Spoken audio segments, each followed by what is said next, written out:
Transformational Tuesdays is unique to San Diego County, and we aim to educate, enlighten, empower, and inspire. All of the speakers that participate in Transformational Tuesdays are forward-thinking experts and everyday individuals who are taking on some of the most important and challenging issues facing us today, even though it may not be popular. So when I say experts, I'm talking about real life experts. Being an expert does not mean you have a degree. It does not mean you have PhD behind your name or doctor in front of it. It doesn't mean that you're an attorney. It means that you are an expert because of your life experience, the experiences that you have, and they could be professional. But when we talk about experts here at Transformational Tuesdays, we understand that we are experts in the areas of our lives and that impact us. And for that reason, we as expert community members who are impacted by things like racial profiling should be at the decision-making table, should be raising our voices, and should be listened to.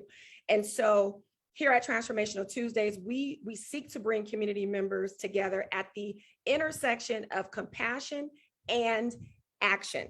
So with that mind and through that lens, we're going to have a very real conversation. I hope to have mindsets transformed, as well as entire communities, districts, our very city and our county, even our state, and eventually our nation. I want to remind everyone that this is an interactive event. That does not mean you interrupt speakers. We're going to be orderly, but that does mean that we want to hear from you. So after we have our conversation, we will open it up to community members to engage with our speakers. You will see representatives from Councilmember Montgomery Steppe's office, in addition to Chloe Triplett, but other staffers who are here who are committed to community. And so if there are questions to be asked of them, they're here to answer those questions. And so again, we just want to take some time to make sure that we greet each other. We want to make sure that we say hello.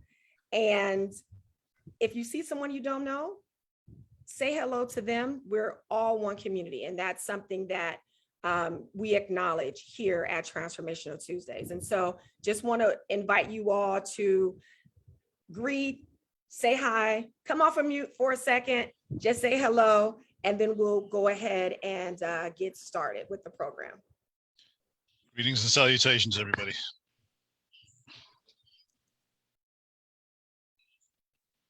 How's everybody doing today? All right. Hi, everyone. Good evening, everybody. Keep it coming, keep it coming. All right, I see some stuff going in the chat with introductions. Sorry, Norm, go ahead. It's okay.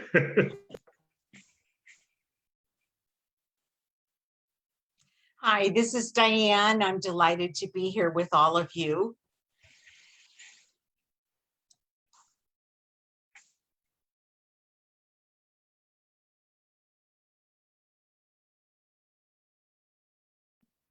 All right, so Diane, we're delighted to have you with us. Chloe says happy Tuesday in the chat.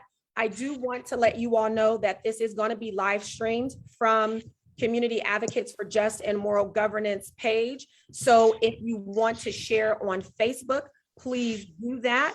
My good friend Flavius is here. He says, greetings, everyone. I really just love Transformational Tuesdays because we just get to be here and have the conversations that we need to have.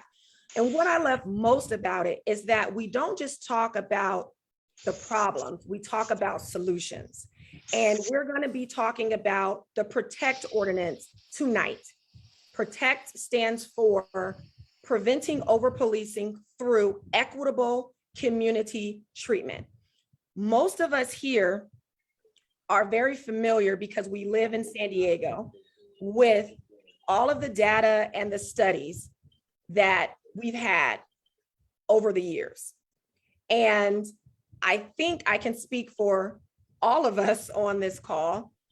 We're a little frustrated by the data and the studies and nothing being done. And so tonight we are going to be talking about why we need to pass the Protect Ordinance so that we can actually take steps to curb the racial profiling that occurs in San Diego, okay? So with that, I am going to play a video that I hope you all have seen. If you haven't, you're gonna see that this video is very hard-hitting. It drives home the point that we have to do something about racial profiling. If you post about this, I would say use the hashtag #EndTheStops. And after this video, I'll tell you a little bit more about the CPAC Coalition that is a co-host of this particular event, as well as other community organizations that are a part of the CPAC Coalition. I always like to say that we are in the business of empowering people. We never want to leave from a Transformational Tuesdays thinking that all is lost. We have work to do, but together we can do the work and we can get it done. And so again, we are talking solutions tonight. We are talking about how we can get the Protect Ordinance across the finish line. And with that, I will share the video.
I don't know. That's perfect. Okay, Dawn.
All right, so who are, or I should say, who is CPAC?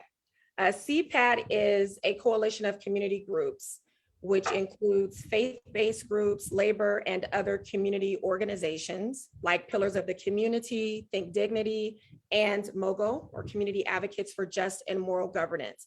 We, again, are a coalition that has been working together to address police accountability and transparency since 2016. And again, CPAT stands for Coalition on Police Accountability and Transparency. We first came together when the study out of SDSU was brought to the forefront. So remember, this was a study that was commissioned by the city of San Diego, and it was done as an independent study by SDSU. And so Coalition Partners worked with a variety of communities, including the refugee community, the immigrant community, the LGBTQIA plus community, and No, I'm community of mute color. How do you know?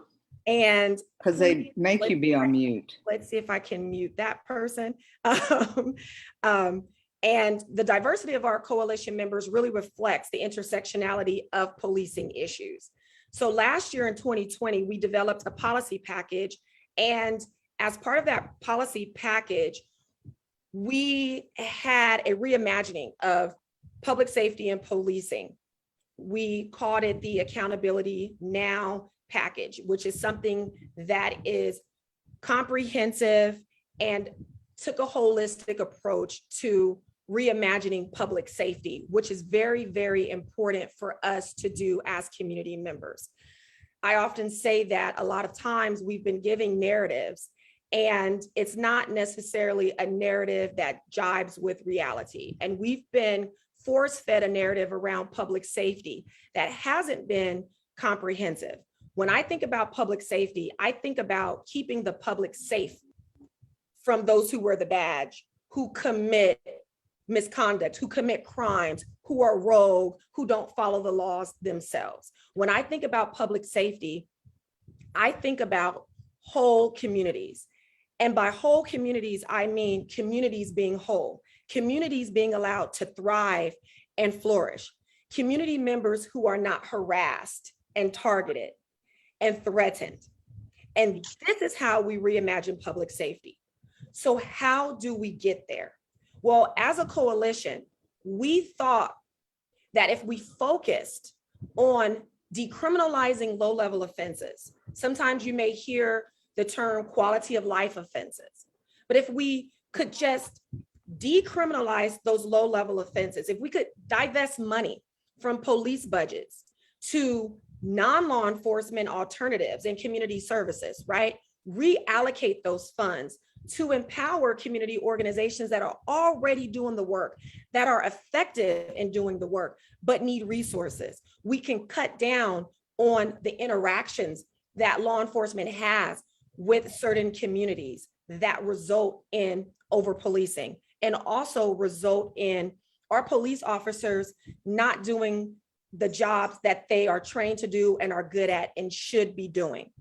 We thought if we could establish an independent community oversight board, we are getting there as we're working on the implementation of Measure B. We know that Measure B passed with 75% of the vote last November. We thought if we could institute robust de-escalation and use of force policies consistent with the vision of AB 392, which we've also worked on and has been successful at. And we also thought, how about passing the PROTECT ordinance? And again, PROTECT stands for Preventing Over-Policing Through Equitable Community Treatment. So as you can see, the CPAC coalition has been very busy and active on this front around police accountability and working to curb racial profiling, making our communities more safe and less traumatized by what we see through law enforcement and certain policies and practices. And so tonight, again, we're going to be talking about the data, what we know to be true through our anecdotal experiences, through our professional experiences. Yes, we're going to talk about the numbers. We're not going to overload you, but that's also a critical part of the conversation. But we're going to also talk about the solutions. And so with that, I'm going to give the microphone over to Chloe Triplett, who will introduce herself.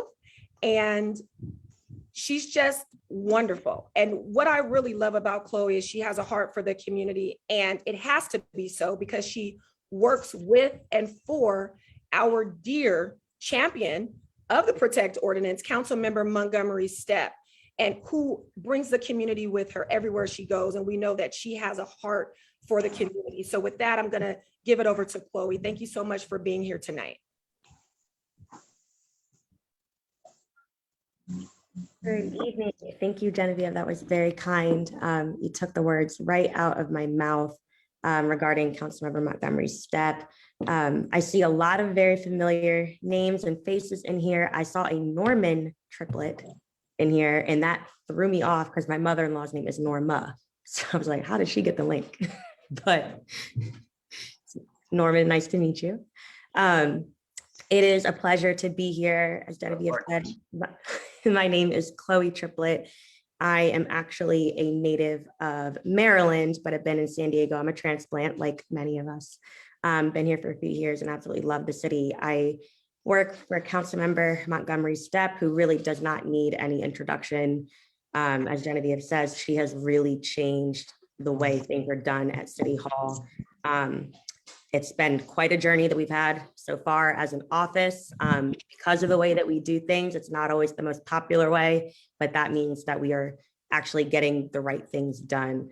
And I actually met the council member when we both worked for the ACLU, and I see Christy, I see Chelsea. How are you guys?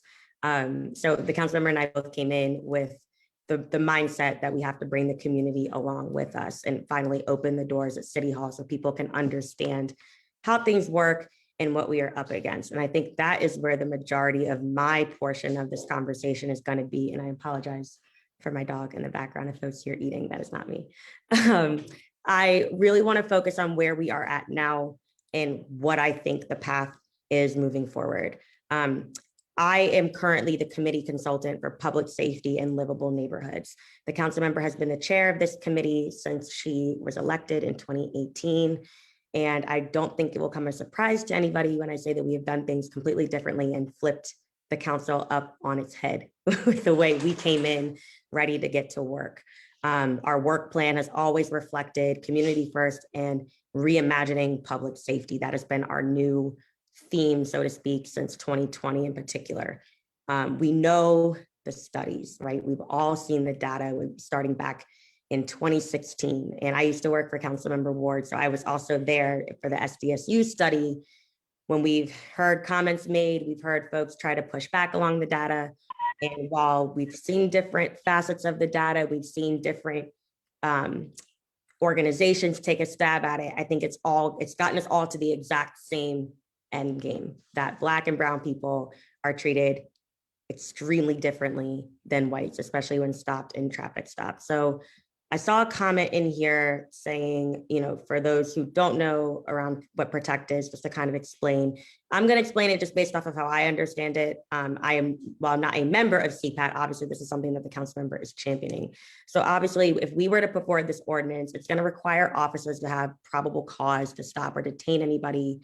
That includes fourth waivers as well. So people that are on probation or parole, and they've already waived some of their Fourth Amendment rights. It's going to require probable cause for searches. It would prohibit officers from questioning people around any of their offenses, I guess beyond the offense that they were stopped for. We see officers claim they're stopping for one thing and then it turns into a whole nother issue. And obviously, most importantly for me, holding officers accountable if they violate the ordinance. I think we are running into a lot of issues around accountability, and that's why we're also working on the Commission on Police Practices. I'm sure some folks know around that implementation ordinance. There's a lot of work that we have to do at City Hall. So we all know, again, like I said, these studies have come forward. We know that Black and brown folks are targeted unfairly in San Diego. We've seen San Diego State has done a study. We know Campaign Zero has done a study, and the Center on Policing Equity, which was also pushed forward by the request of PD. They put together a study as well. And the question was, is this data correct? Are they looking at all the right information? And we know that they already were. So where we are now is where things are going to start to get just difficult. Where we're working really hard to make sure that we have some policies in place that are going to lead to more accountability, transparency, and equity within the city. I've always said, and the council member has as well, the council has to govern by data making driven decisions. We have all the data now, and we have the information to support our efforts to reimagine public safety. So like I said, from San Diego State to Campaign Zero to the data released a couple of weeks ago from the Center on Policing Equity, the bottom line has always remained the exact same. Black and brown folks receive inequitable treatment. So the data from all of these reports has highlighted a really shameful reality for Black Americans and Black San Diegans in particular. This is what we all face on a daily basis.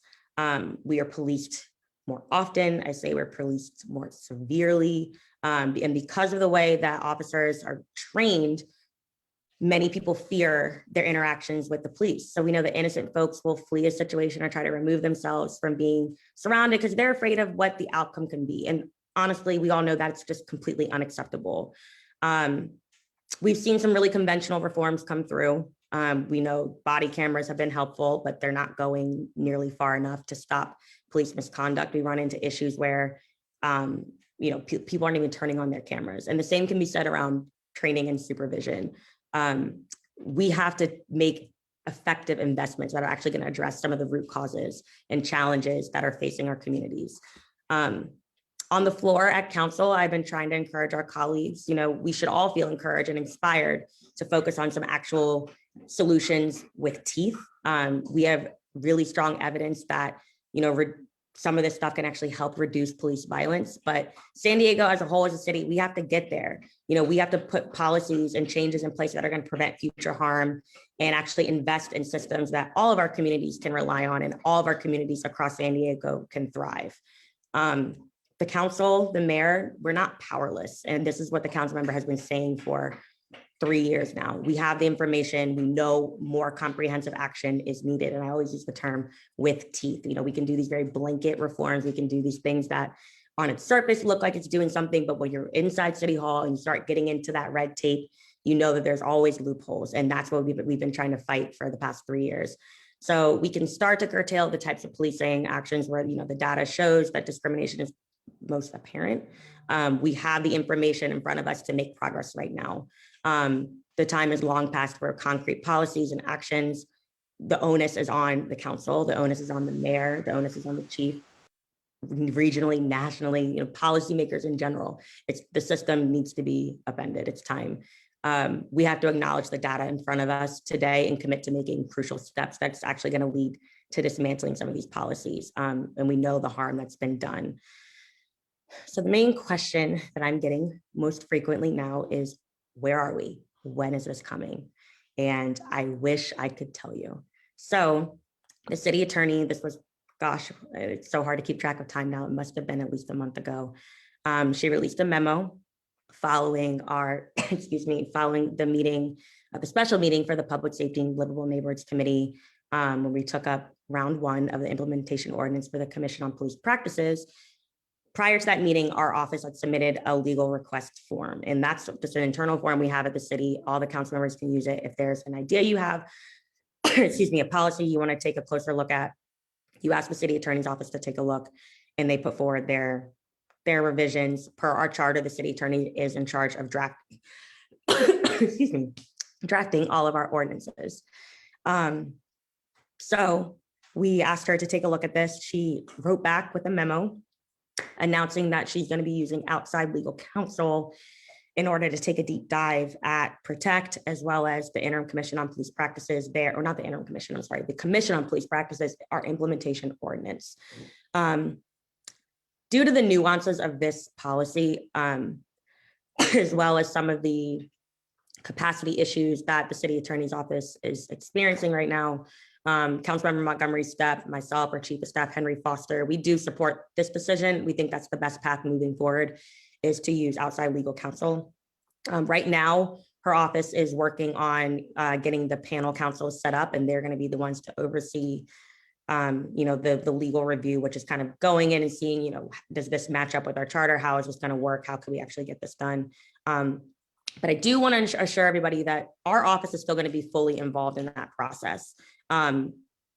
I know it sounds like, oh, we're just pushing it off to outside folks. That's still not the way that this works. If I could explain it anyway, it would be, this is kind of like supplemental work. The city attorney only has so much capacity right now. So she's saying, I don't want to hold anything up. So let's get this outside counsel to help with this, and we can go from there.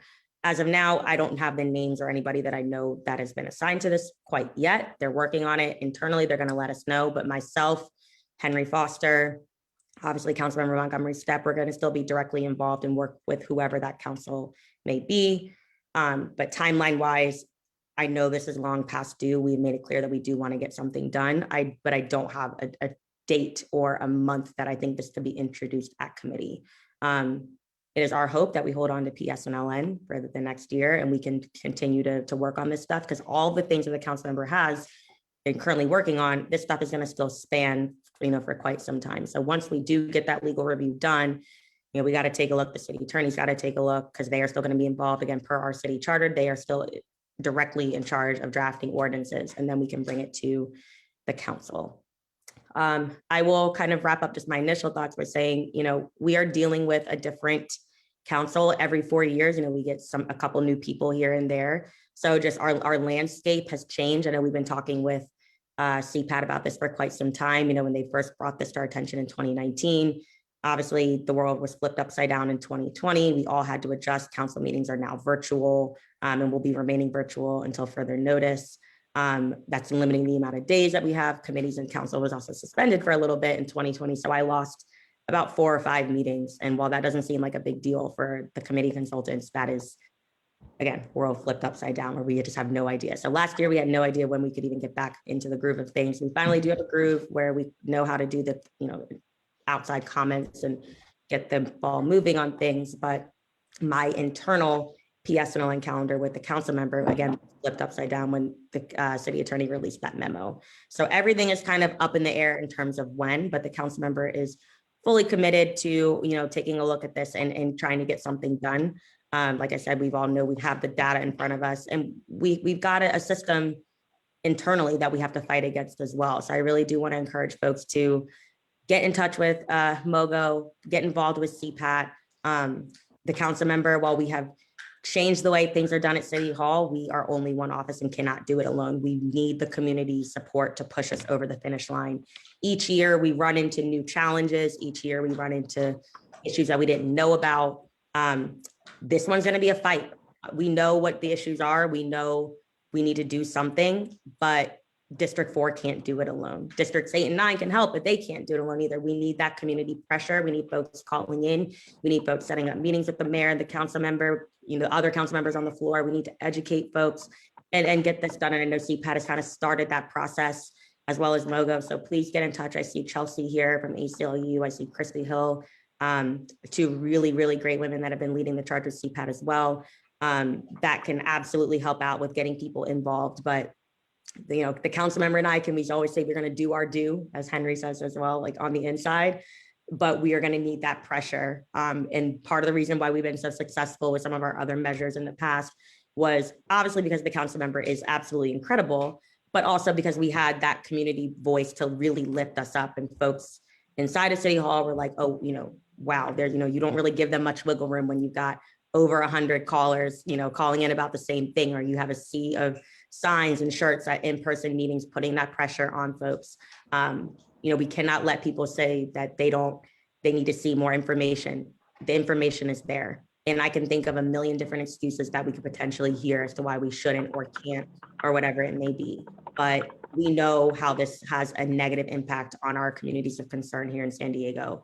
And I really do encourage, like I said, folks to get involved. I'm going to put my email in the chat in case folks have any questions for me after tonight, so they can get in touch with our office. I'll also put our CD4 news desk there as well. Our comms director, Perry, a lot of newsletters and just keep folks kind of up to date as to what we're doing, not only in the community, but also the policy side, which is my side of things, to make sure that we get some of these policies across the finish line. And my final plea is patience. I know the term is always hurry up and wait. We are doing everything that we can on the inside to keep this stuff moving, to keep that pressure on.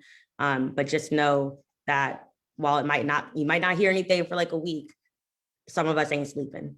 We're reading, we're writing, we're getting this stuff done, and finding ways to get our colleagues up to speed that weren't on the council back in 2019 or the majority of 2020, to make sure that they understand that this was in the works long before y'all got here, and the expectation is that we get something done.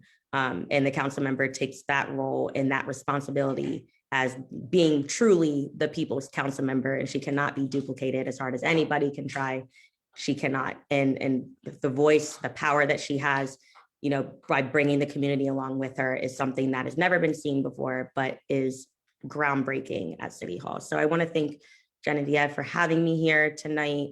Again, seeing a lot of really familiar faces and some that I don't know, but hopefully can meet everybody in person soon, hoping at some point we can have in-person council meetings again where folks can see us, the council members can be there, and we can have that pressure in person, because ain't nothing like that council chamber when there's hundreds of people holding up signs or a sea of t-shirts or whatever it may be. That sometimes is what's needed to get things done as well. I've seen it all. So thank you all so much. I'm not sure what the order is, but I'm happy to answer some questions if that's the time now or after. So You just not let me- yet, but I do have a question. Sure. Timeline. When should we expect this to go before council? You talked about having an independent entity helping to write the ordinance, but as community members, what is that timeline? That timeline is still questionable. So here's what I'm thinking. I wish I could give you like a solid, hey, we're going to be able to introduce this in like December or November. I don't think it's going to be that. I'm hearing this is going to take some time from the outside council. So once they do their thing and they take a look and they flag whatever it may be, they got to give it to the city attorney's office for the cosign or like approval. That will come back to the council member and myself and Henry. We'll take a look. We don't always have to agree. That does not mean that, this ordinance will not be written per the city attorney yet. That's just their legal review based off of what has been drafted from CPAT. Once we get that back, we can introduce a committee, but timeline wise, I cannot give you a date. I don't see it happening between now and October. Maybe in November, December, but again, I'm not totally sure. They're making it sound like it's going to take some time. So I don't want to put out false information and saying, oh, organize for this month, because I don't have a date. As soon as I know who the outside counsel is going to be, and once we start having our initial meetings with them, because remember, this isn't just being passed off and we're wiping our hands. The council member, myself, Henry, that is 100% on us, because we are the office that requested this. So they will be meeting and communicating directly with us. I might have a better idea, or might be able to ballpark it once it's actually assigned. There's an internal process that the city attorney's office has to do in order to select their counsel. You can't just give it to anybody. People have to, sign up or, have the actual expertise around this issue. You all know there's so many different facets and different parts of law. So they obviously want to have somebody that is well-versed in this type of, legal matters. So once I am able to meet with that person or those people, then I think I will be able to circle back with a tentative timeline. But as of now, I don't have one. And I just asked the city attorney's office, maybe not even a week ago, and it's still not like firmed up or anything. Well, Chloe, I just want to thank you for being here with us tonight to give us that information and being willing to answer questions. I know that we will have more questions at the end. I think it's really important for us to understand as community members what the processes are at City Hall, so we can kind of manage expectations and know what can be done, what will be done. But truly, I agree with you that the power is with us, the people, and we have a way of coming together and moving folks to do what they need to do. And so we really do need to arm ourselves with this knowledge and understand what the fight is. And so, Chloe, you talked a little bit about why it is going to be a fight. And I kind of want to put some meat on those bones. I want you all to understand what Protect is going to do from the standpoint of CPAT, right? CPAT is the coalition that wrote the ordinance. Doesn't mean that that's what we're going to actually see come across the finish line, right? So again, this is managing expectations, but this is what we are asking for.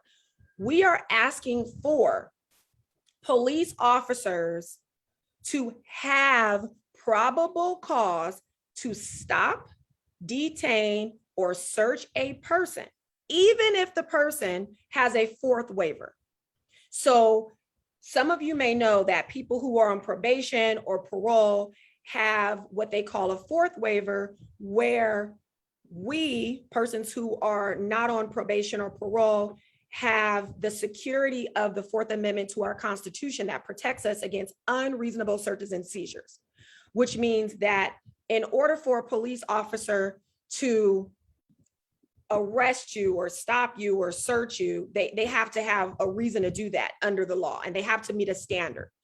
Well, we are saying as a coalition that before an officer can actually make a stop, a traffic stop, or detain a person or search a person, they need probable cause. Now, mind you, police officers are always supposed to have probable cause to search a person. But one tactic that they use is a consensual search. So when I get stopped as a driver who happens to be Black, they don't have probable cause to search me. I may have just not used a blinker and it should just end with the citation or a warning perhaps.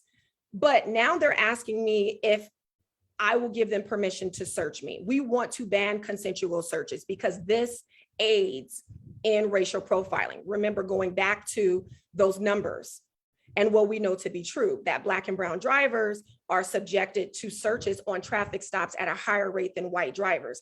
But yet we're less likely to actually have illegal items on us when compared to white drivers. When we talk about the requirement that officers have probable cause to make a stop, this is a heightened standard because right now the standard is lower than probable cause. It is reasonable suspicion.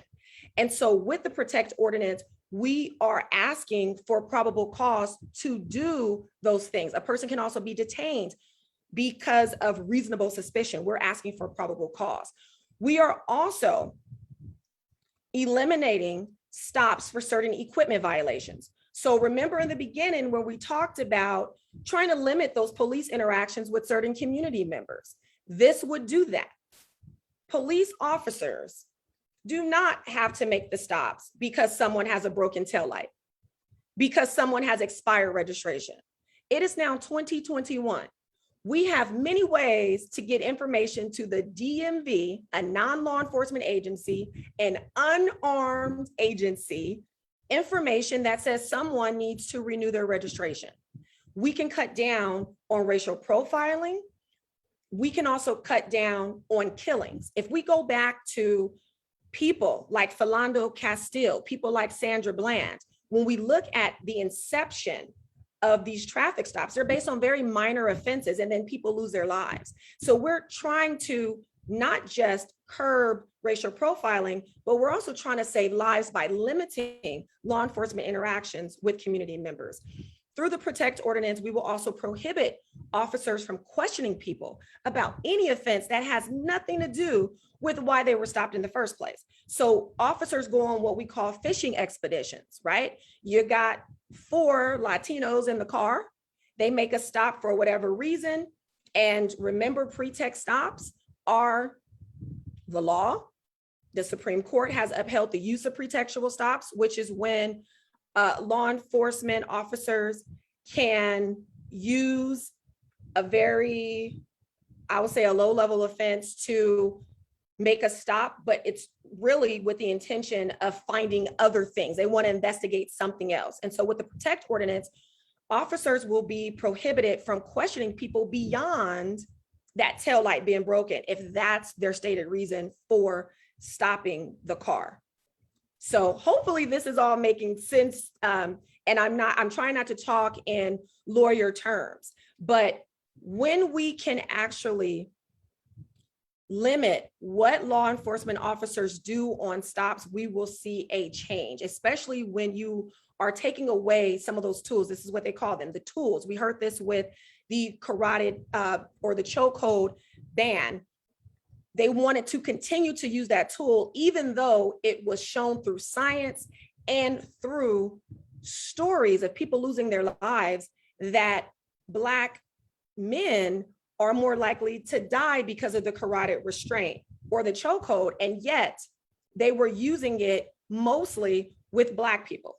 And so they want to continue to use their tools. And so for years they resisted not being able to use this chokehold, even though the community was calling for it because it was a tool. What we're seeking to do with the Protect ordinance is to take away some of those tools that are used to actually harass and infringe upon certain community members' rights. And I don't even want to get into that, but I think that we have to really do a deeper dive into how we're looking at these intrusions in our Fourth Amendment rights. We have a right to drive and be free on our streets and in our communities. And this is something we need to talk about, that I am being harassed. If I can't get from my home to work or to the grocery store without a police officer stopping me, you are intruding on my constitutional rights. And then lastly, where the fight is going to be is that through this protect ordinance, we want to hold officers accountable who do violate the protect ordinance. And that is going to be a battleground.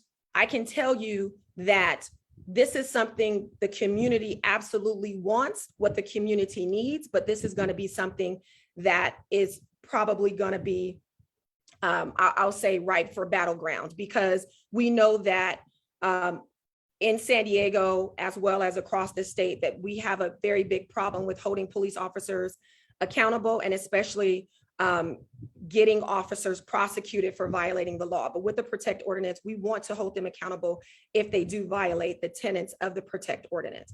So at this time, I'm going to go ahead and bring on Megan Welsh and Michael Whyte, because that is we want to start the conversation around what we're actually trying to get at and address through the protect ordinance and why we need the protect ordinance. So Megan, Michael, come on off of mute. Megan, I'm going to ask for you to just introduce yourself briefly and tell us why you are an expert when we talk about this. See, Megan, you missed my definition of an expert, because she's saying, no, I'm not an expert. And by the way, you are absolutely an expert in every sense of the definitions. But I want you to talk a little bit about the work that you did with the SDSU study and the work that you're doing, so that people can know who you are and why you're relevant to this conversation. Sure, folks. Well, hello, can everyone hear me okay?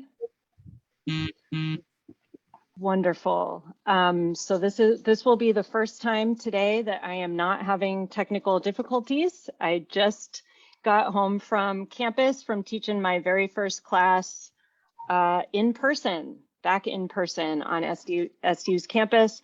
So glad I was able to make it home in time to be here with you all tonight. Thank you, Jen, for the introduction and for inviting me to participate. So I am an associate professor of criminal justice and public administration at SDSU. I'm housed in the School of Public Affairs.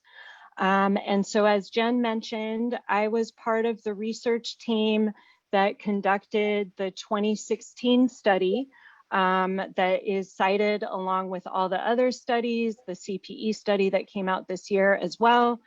And so first and foremost, I live in San Diego. This is my community, and my whole research agenda is around how can I make my community, our community, a safer and more equitable place for everyone.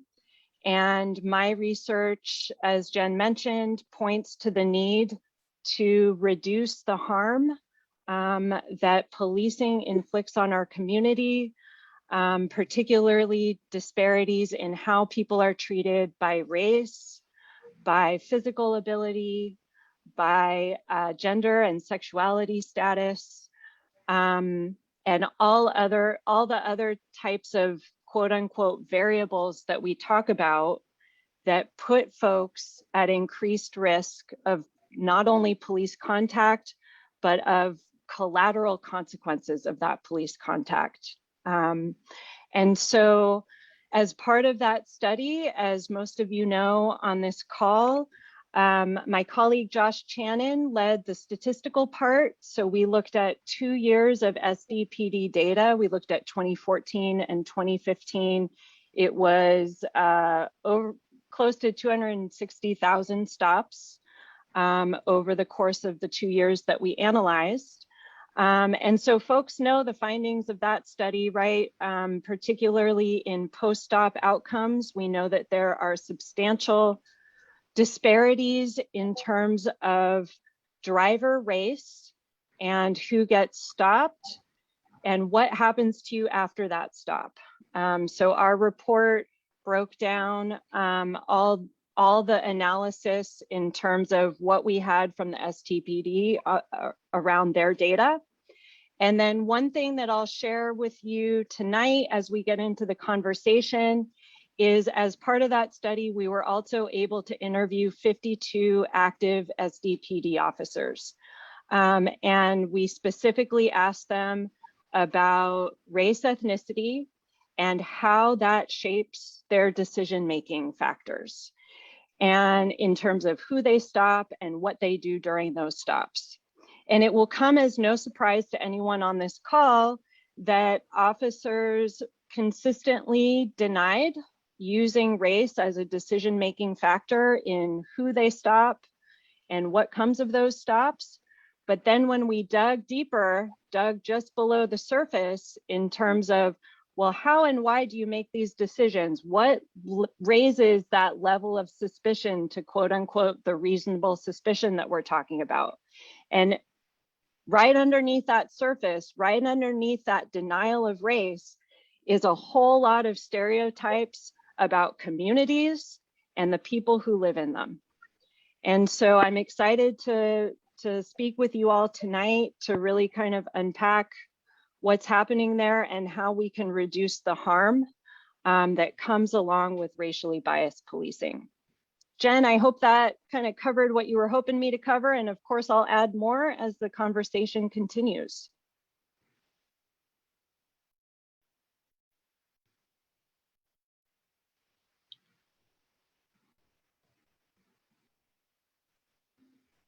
Sorry, Megan, you're back on.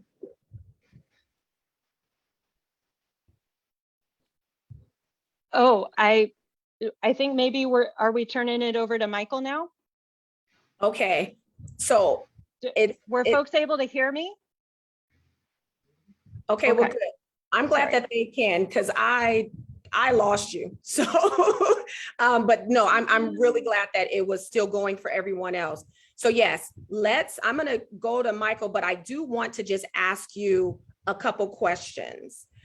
So the SDSU study obviously showed that specifically Black and brown people are policed very, very differently, and dare I say, over-policed in San Diego.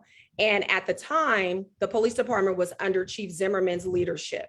This was 2016. And I remember her coming to council and saying there and in various other venues that your study did not show racial bias. Now, I can also say that the new chief subscribes to that same philosophy. And so I want to ask you, do you believe that the 2016 report that came out of SDSU actually shows racial bias in how SDPD conducts stops or conducted the stops that were analyzed through that study? And if so, what led you to that conclusion? Yes, there is racial bias. And I would say that what really drove it home for me were the interviews that we're able to do with officers, where we were able to tell them that disparities exist and ask them to explain why. And most of them denied that the disparities existed. And they basically told us that the data were faulty, the data that we were working with. And so they used that as a way of denying that racial bias exists in how the PD conducts traffic stops. And yes, and I remember Chief Zimmerman's response very clearly. She repeated, it felt like 10 times, every human being has bias, as a way of, I guess, kind of acknowledging that we're all dealing with our implicit biases, but that the PD does not play a special role in that. And in the room at that moment, I don't know if folks remember this, but people actually started laughing because she just kind of repeatedly would not answer questions or would not really kind of concede that the department has a problem that it needs to address. And I would just lastly say that this is straight out of the playbook of a lot of police departments to use what's called the bad apple claim, right? That there are individual officers who are problematic, who are displaying and explicitly racist behavior. But the party line there is that those are few and far between, and that it is an individual problem. And what my colleagues and I try to get at in our work is that the problem is far bigger and far deeper than that. We're dealing with structural systemic racism, where no one officer need be explicitly racist for an entire system to enable behaviors, policies, and practices that are applied in a biased way. And that is what makes Protect so exciting, because it limits that exposure. It limits what police officers can do, and it raises the standard that they need to meet to be able to stop people. And that's all I'll say on that. I hope that answers your question. Absolutely, it does, Megan. Because, you know, a little bit of the frustration from community members, and I'll speak for myself, is that now Chief Neslight works with CPE and they come out with their analysis of the data, and it supports what the SDSU study said. It supports the findings of the Campaign Zero report. And the only thing they can say to continue their narrative is, well, that doesn't mean there's racial bias. And so we're hearing this continue. And I do want to make sure that I highlight what Flavius put in the chat. One bad apple actually spoils the whole bunch. This is something that I talk about. We're not even using that. We've allowed for them to control the narrative of what that phrase, a bad apple, actually means. It comes from the understanding that one rotten apple placed into the vicinity of any other apples is going to actually spoil the entire bunch. So when we say this person is a bad apple or a bad cop, understanding what that phrase means is that they will rot and spoil even the folks that are supposed to be good cops, right? We know about the blue code of silence. We know about how they interact and engage with each other, and what is required of them, right? What is required of being a member of this organization for me to be your partner? Well, you wouldn't tell on me, or you're not going with what you're supposed to be going with, right? So I really want us to take control of the narrative, and also not to accept the things that we've been told. And so this bad apple thing, we need to make sure that we're talking about that in the right context, because we've allowed for them to take it out of the context in order to make it a little more benign. But also, exactly what you're saying, to your point, it is systemic, it is structural. And this is why we have to make systemic changes and do things that Protect seeks to do, which is limit those interactions. So before I get to Michael, I promise you, you're coming on, but I want to make sure that I talk to Megan about the subsequent research that has been done since the 2016 study that examines this concept of colorblindness in police practices and processes. And through your research, what are some of the key takeaways you have from that research that you can tell us about? Sure.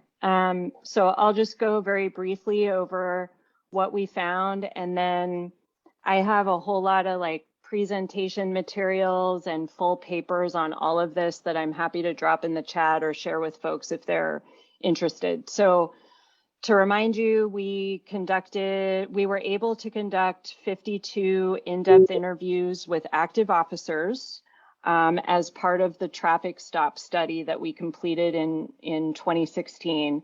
Part of the agreement to do that study was them giving us access to interview their officers.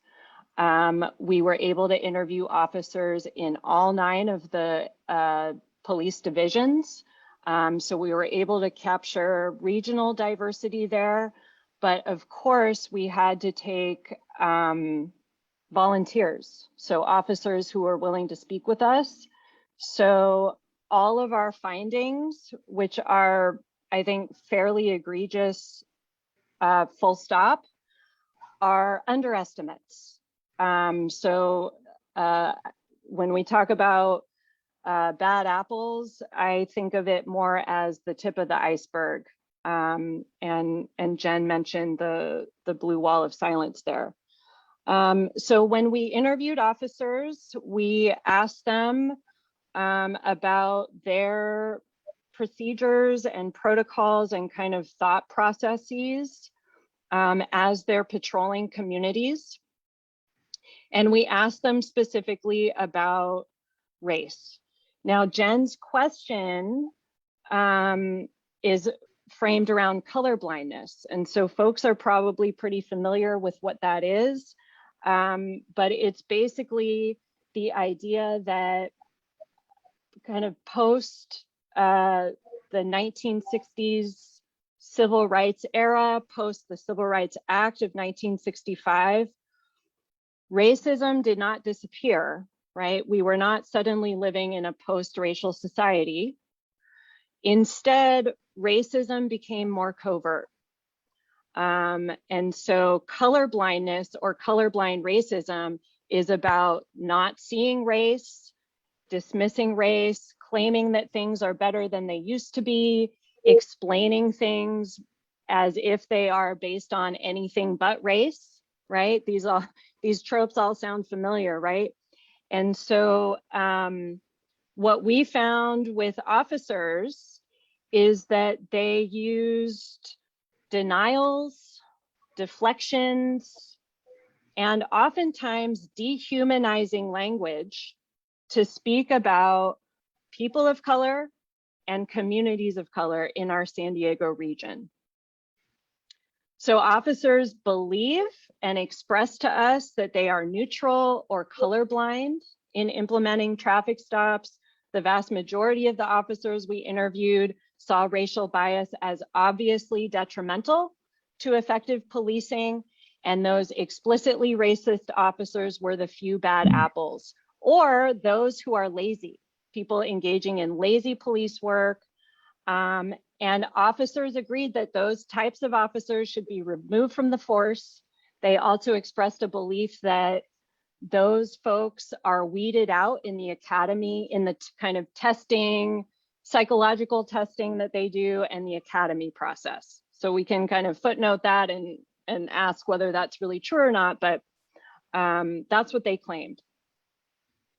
When we got into asking officers about doing pretext stops, I'll just give you a few examples. Officers shared with us things like the traffic code book is 4 inches thick, full of ways that I can find your vehicle in violation, right? Speaking to what Jen was talking about the equipment violations. So they have a whole book that gives them opportunities to conduct stops.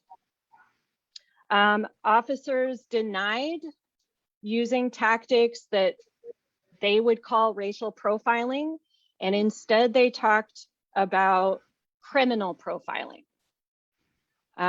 So they profile criminals, right? And then in that kind of criminal profiling realm, traffic stops are viewed as going fishing or going hunting for bad guys. So here we're already, before we've even gotten to who they're hunting really, we're talking about people in terms of animals or people in terms of those who are worthy of being hunted, right? These are how police officers are seeing members of our community. Again, this is probably not surprising to folks on this call, but I think it's worth underscoring. So officers were very clear on who the good and the bad people are in their community.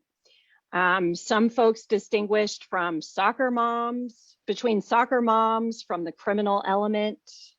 As one officer put it, we see gangsters as the wolves, the vipers in the pit, trying to hurt our people. And this all goes back to, I'm sure folks on the call are aware of the sheepdog imagery that policing often calls on, that police officers are the sheepdogs protecting us, the innocent sheep and lambs, from the wolves, right? The criminals. And then officers additionally profiled communities. They talked about communities as being supportive or strong versus those who are hostile. And you can imagine, based on this racialization, which communities were supportive in their eyes and which were hostile. Only a few officers explicitly admitted to race elevating their level of alertness.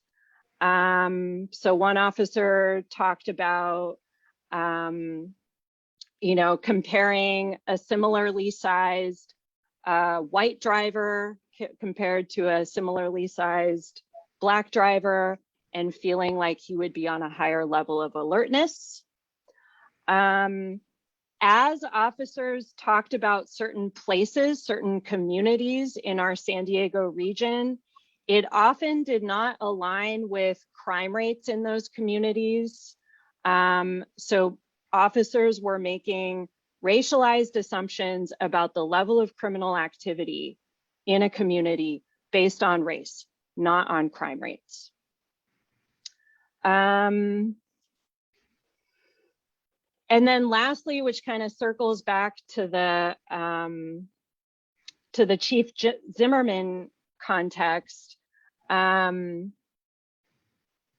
officers often displaced blame. So there was no real admission that racial profiling happens.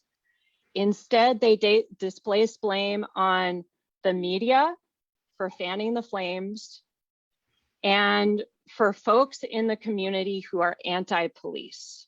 And that is where the real problem comes from in terms of police community relations. So as Sina just said in the chat, no accountability, never any.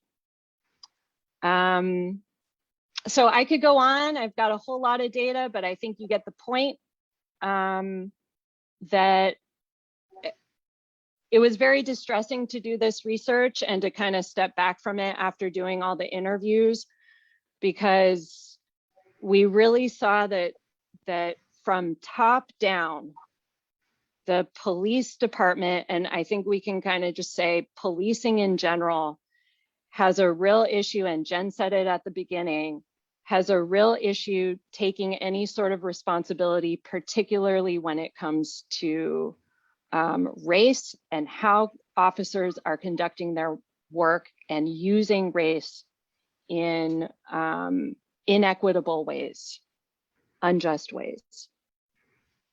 Thank you so very much for that, Megan. And I will entreat you to put whatever links into the chat so that folks can copy and paste from the chat and see some of your wonderful work and research and the other things that you've put out for public consumption so that we can have the knowledge. I think this is a really good point to bring in Mr. Whyte. I do want to give you all permission that if I drop off again, continue going and just have the conversation. So if you see me looking frozen or I drop off, just keep going. But Michael, Megan just talked about this narrative, right, around sheepdogs and the sheep and wolves and who that's supposed to be. You just come in and talk about that from your personal experience. Just have at it. Just have your way. Okay, thank you. First off, thank you guys for having me. My name is Michael Whyte. They call me, in the streets, they call me Rasilo. I'm from neighborhood criminal. This is a street gang in Southeast San Diego. One of the many communities that's been terrorized for years by the San Diego police officers. Megan was talking a lot about data and, like the numbers and stuff, statistics, but I'm going to talk to you a little bit about real life, racial profiling. They've been doing this for years. I started gangbanging in 1989. I got documented in 1988. I was 11 in 88. Back then everything was normal. Like as far as all the police harassment, we didn't think us just getting away and not going to jail was was good enough for us. Like, oh, that was a close one. Because if you even think about it, what is GSU? And GSU stands for Gang Suppression Unit, if anybody doesn't know. What is GSU even doing pulling over a group of 4 or 11-year-olds? You know, detaining us, cuffing us, taking pictures of us, and documenting us into a cow gang database. So I've been getting racially profiled since I was little, before I was growing hair under my arms. I grew up in the era where the GSU, they was different from these GSUs today. They had this one detective named Pat Burst, legendary in the San Diego police community. He actually had one of the most renowned informants from my hood. They wrote a book, it was on the cover of Time magazine. He actually told me one day when he was arresting me that he loves coming to my neighborhood because every time he does, they get some kind of contraband. So in the course of them, you know, getting maybe 1 sack of drugs or a gun or whatever, they done made about 50 stops just to get one, you know what I mean? And it doesn't even have to be, the police doesn't even have to be behind you to, you know, to do these pretextual stops. I done had a lot of times where I'm going down the street and they're coming and it's like, you have to go slow. They're looking at every single car that passes by. And if they see somebody they know or look suspicious, as they say, they'll actually bust a 3-point U-turn to come and get behind you and pull you over for your tail light or whatever. Then the next thing you know, first they actually, you know, pulled you over for your tail light. Then the next thing you know is, are you on parole or probation? Then you look through your rearview mirror and there's 7 more cop cars behind that first one. And you have 14 cops around you. It's the intimidation factor times 10, you know what I'm saying? And all this because my taillight was out or whatever. They cuff me up, put me on the ground. Whoever's in the car with me, women, children, they don't care, you know, tear my car up. This has happened to me at least 30 times in my career, in my life. 2 hours later, they find, okay, you're free to go. You don't got nothing on you. Go back to the car. Your paperwork is strewn everywhere. They done dug in your seats, your baby cold from, you know what I'm saying? And they never even wrote you the ticket for the for the broken tail light, you know, because they never was tripping off of the broken tail light. It's always systematic racism. When I was younger, I didn't know no better. I didn't know, you know what I'm saying? Like I said, I was just lucky to get away. Because on top of all the, you know, them trying to get you to go to jail, we also as Black men have to look at actually coming out alive. Because if you reach for your hairbrush too soon, or the pager at that time or whatever, you'll mess around and get shot. You know what I'm saying? I actually have a lawsuit right now. I don't just speak it, I live it. I got stopped unjustly, you know what I mean? And I put a lawsuit in. And while I was recording, the officers around me, like 7 cars deep, like I was saying, and my wallet had dropped. I had to get my ID to him. And my wallet had fell on the floorboard. So I told him, hey, my wallet fell. A dude said, why would you do that with all of us around? You want to get shot today? And I actually got it on tape. It's like, and I'm still losing sleep over that. I can't even sleep, so I need some money. But anyway, that's another story. But yeah, I've been dealing with systemic racism my whole life. GSU has been terrorizing not only my community, Market Street, but every community in Southeast San Diego and East San Diego and some parts of El Cajon. And you know why? Because that's where Blacks and Browns frequent. You know, they say they gang members are this and wolves and all that stuff. Well, we feel like y'all the wolves, the GSU. They have been harassing us, terrorizing us. You have people that are scared. They're scared. They don't even want to fill in complaints. I'm trying to get people to start, you know, booking them like they book us. A lot of people don't even want to do it for fear of retribution. It's just got really out of hand. But now's the time to start doing something about it. You know, we got to start waking up as a people and realize that just because you were born in a certain part of San Diego doesn't make you a bad person. You make it seem like we can just pick where we want to live, who we can be born to, you know, what schools we can go to. All that stuff is, you know, judged already. And I'm tired of just being targeted because my mama didn't have enough money to live in La Jolla. You know what I'm saying? But even in La Jolla, they would have asked me where I was at. It's a funny little story because the cops, they always do like ask you little stupid questions like, you ain't got no bazookas in the car, do you? Or, you know, where you going? Where you headed to? So I went up to a cop. I wanted to do a little experiment. I just went up to a cop. He was doing something else. Didn't have nothing to do with me. I said, hey, sir, buddy, where you coming from? He said, excuse me? I said, where you coming from? and where you're going from after this. He said he got real belligerent, and I told him, like, now you see how we feel. Like, what the hell you want to know where I'm coming from and where I'm going? What am I doing over here? It's crazy. They'll violate your parole. When I was on parole, I discharged my number, thank you God, a couple years ago. But while I was on probation, they will actually violate your parole and send you back to prison for a year. They changed the parole laws now that they're going to do like 10 days. But back when I was doing it, they would give you a year just for getting caught around another gang member. I actually got 10 months before. After doing 6 years in prison, I came home and I was just chopping it up with some of my friends that I've been knowing since I went to elementary school, and the police happened to roll up. And I was working, taking care of my kids, doing what I had to do. And the board commissioner, she said, I'm gonna take all that into effect. That, you know, you was doing your thing, you stayed out for a little bit of months. I'm not gonna give you a year. I'm gonna give you 10 months though. And I had to do every single day of that 10 months. That was another Christmas.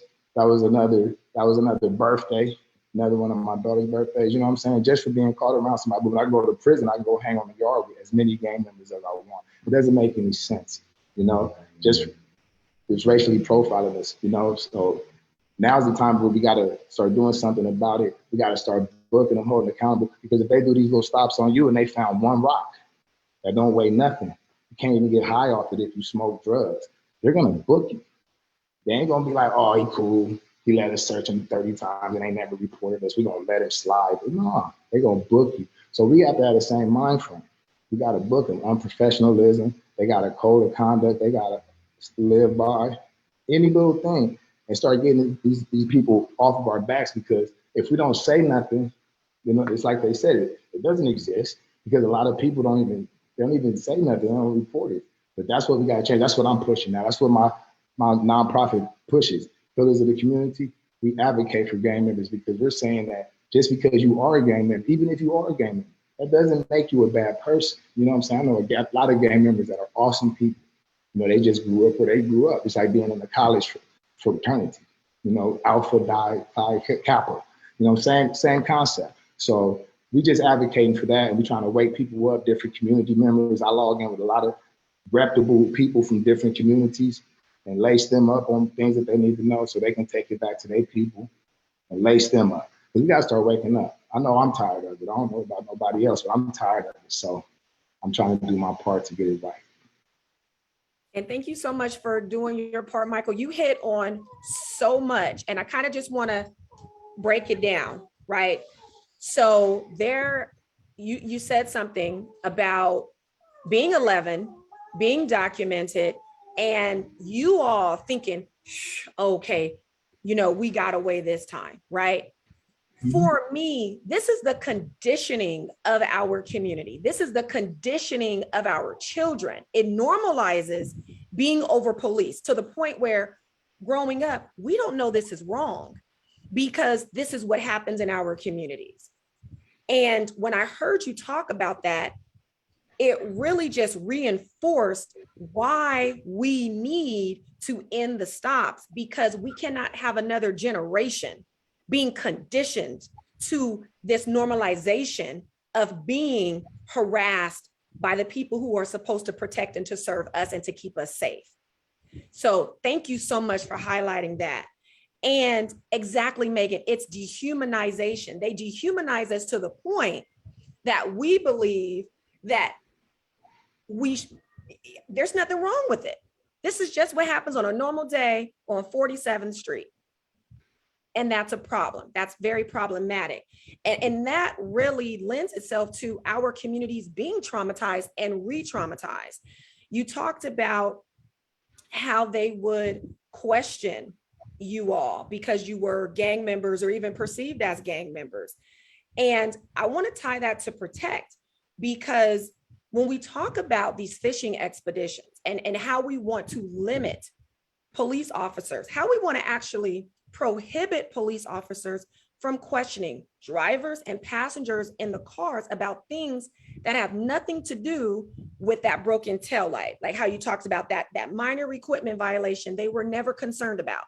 They didn't even give you a ticket for it. It was something else. It's that pretextual stop. This is what they do in our communities. They start to ask us on a quote unquote routine traffic stop are you a gang member? They've asked me that question on a traffic stop right here on Market Street.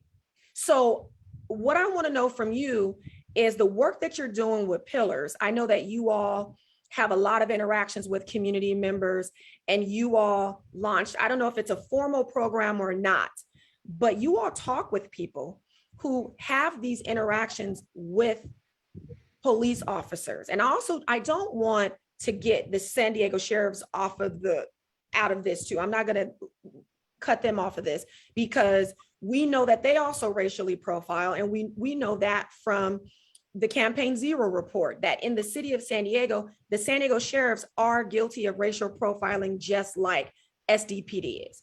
So what are the things that you've seen as a police accountability organizer and specialist at Pillars of the Community? Oh yeah, just like the touch base on what you said, sheriff deputies definitely aren't to be held accountable. The part of San Diego that are frequented most white bags don't really get policed by the sheriffs, but anybody that's ever been to that county jail, that's all you did. That's all they. That's the deputy. You know what I mean? And they hella racist, racially profilers. You know, we can't stand San Diego sheriffs. But yeah. But back to what your question. Yeah, Pillars. We have a couple programs. You know, to enlighten people. Because like I said, we've been so blind for so long, and it wasn't none of our faults. When I was a younger homie coming up, my big homies didn't know this stuff. You know what I mean? So I can't even fault them. The only thing they was teaching us was not to put fingerprints on bullets and how to chop up dope properly. They didn't know, you know what I'm saying? But at Pillars, we have a couple programs that enlighten everybody, you know what I'm saying? It's just so informative for everyone to know, because if you don't know, then you won't know your rights are violated. We got the Cop Stop app that if you're ever stopped, you know, you get the cops badge number, and you can right from your phone, report it, it comes to our database, we log it, we log in our data. We also have the Know Your Rights and Protect Your Rights training. It's a two-part series. We first teach you how to know your rights, because if you don't know them, you don't know they're getting violated. And then we also teach you how to protect them. You know, we help people file complaints. We'll actually take every step with you. A lot of people, I don't want to, in fear of retribution, they don't want to file. A lot of people in my community are so mind bent that they actually think filing a complaint against the San Diego police is telling. It's like, are you serious? Like, if you don't get about that mind frame. But yeah, so we walk you through the process. We hold your hand. We'll go with you every step of the way during your filing your complaint, because we have to hold them accountable. If they're pulling us over for this broken taillight, and it doesn't even have to be blatant disrespect when you're getting stopped by a police officer. It could be the little sarcasm. You don't got no bazookas in the car, do you? I'm booking you for that, because you know what I'm saying? It's real funny, because people in our community, they feel like the pen don't work. And I was in prison for a long time in most of my adult life. And I'm here to tell you that the pens work. They have something in prison called 602, just like a complaint. And if you write them right and everything, you can book that cop. You know what I'm saying? So that's what we do here. It was funny, because my nonprofit, they sent me and my brother to Atlanta to meet some of the good brothers out there. And we had an Uber driver. This is a real interesting story. And this just proves my point to the whole extent. We had an Uber driver, and we was just talking to him, and we was telling him about what we do. And he was like, oh, before you guys go there, I'm a retired police officer, because everybody in Atlanta, every profession is done by blacks, yard workers, everything. There's black people everywhere. But so we telling him about it, and he said point blank, he said, you want to know why the police is doing this to black communities and for years and getting away with it? He said, you guys don't say nothing. He said, I got called to a call one time. It was a white man. He called us because his next door neighbor blew leaves from his yard, his tree, onto his tree. And the cop is looking at the guy like, are you serious? You called me over here for this? So he told the guy, okay, sir, show me which leaves the guy blew on your yard specifically, and I'm gonna have him pick them up, like some sarcastic stuff. Do you know that white dude filed a complaint on that guy and he wasn't able to be promoted for 5 years? That's the mentality we have. So the next time they get behind you, once you file that complaint on them, you know what I'm saying? The next time they get on you, they see that it's you, they're gonna be like, oh shit, I ain't fucking with him. I lost promotional opportunities you know, for 5 years. Let's go mess with the next dude that still ain't woke, because this brother's woke. If we do him, we're gonna be recording this. And you want to always, if you're ever interacting with police, record them. They cannot tell you not to record. You want to make sure the body cam is on. If there any interaction with the police, I don't give a fuck if they're trying to get your cat out the tree. Make sure that their body cam is on, because, you know, we got to hold them accountable. And then even with that, they'll find some type of way to yawn, to put their hand over their thing or something. They find ways. So you always want to record yourself, you know what I'm saying? But we have to take steps like that brother did, the white dude did in Atlanta with the leaves. We got to start booking them. And then they'll start realizing that, okay, these people, they're not to be played with no more. They starting to wake up. Until we start doing that, we ain't gonna really see too much change, because we got to hold them accountable. So I want to make sure that I say that Layla placed in the chat that the police accountability program is a formal program at Pillars. She put the copstop.app in the chat. I am saying this for the edification of those who are not with us here on Zoom, but maybe watching on Facebook. So you want to go there. There is a form. It's a very easy form. This is demanding that law enforcement treat all community members with respect, regardless of what street you live on, gang affiliation, race, age, but they're asking questions about the interaction, who was stopped, the date of the incident. So check that out if you've had a problematic interaction with a police officer. Pillars wants to know, but not only that, they want to help empower you, walk you through the process, and do what needs to be done. So I have a question for both Megan and Michael. Michael, again, you just hit on so much stuff.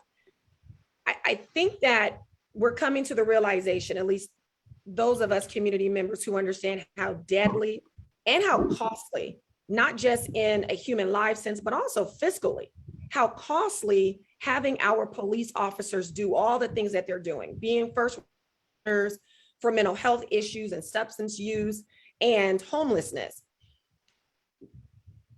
We are all of this like mind that this shouldn't be, that police officers should not be our first responders for these types of issues. Why do you feel, and I'm going to say, why do you feel, not do you feel, why do you feel it's important to address these issues with non-law enforcement responses? Michael, do you want to take that one first? And then I do want to add another question to that. What will San Diego look like if we rely less on police officers? Yeah, I think that San Diego police definitely shouldn't be called for incidents like that, because what training do they have in mental health? What help when you pull up on the scene and you got a man that's, you know, 220 pounds, but he thinks like a kid, but they don't know that. So when they pull up, they just see a man going crazy. You know, they end up killing him. When all you had to do was get Uncle Willie from down the street to come holler at him and walk him around the block a couple of times, you know, and calm him down. So yeah, of course, they definitely shouldn't. They shouldn't be called when it's a lot of like medical emergencies. Like, why, you know, because it escalates. Things really escalate really fast for no apparent reason. And I think that if you took the cops out of the situation like that, it would be so much peaceful around here, because we could form community-based groups to where if that person has a social issue and they auntie call and be like, oh, instead of calling the police or the 911, they can call this little base and we can get somebody over there, because we know everybody in the community. You know what I'm saying? Even if we don't know them, we know somebody that does know them. You know, so I think that would be a better approach. But even if you got to have cops here, let's get some cops that were raised around these areas, some cops with some compassion for these areas. If you know what I mean, but I don't want no cops around here anyway, at all. You know what I'm saying? Especially these racist white cops that have never seen Lincoln High School in their life, probably got whooped by them in high school by the football team 100 years ago, and they've been holding grudges since then. You know what I mean? We don't need them over here because they terrorize. When I say terrorize, I want you guys to understand, they terrorize us. It be to a point on some days where people won't even go outside. You won't even go to the store because you might not make it home. You know what I'm saying? And let's just be real, like, we know that crooked cops are around. So even if you don't have nothing, even if, you know, you in your car, you clean, your heart still start beating and fluttering a little more, because you never know. This is reality. This ain't no all colors movie. I live this every day. I'm fighting a good fight every day. And when I get in my car to leave my work, right, I done seen 50 police cars drive on Imperial right now out this window of my job. And when I get in my car right now, I gotta pray to God I make it home without getting stopped. You know what I mean? It's just it's a continuing effort, but it will stop if we make the proper choices in the future.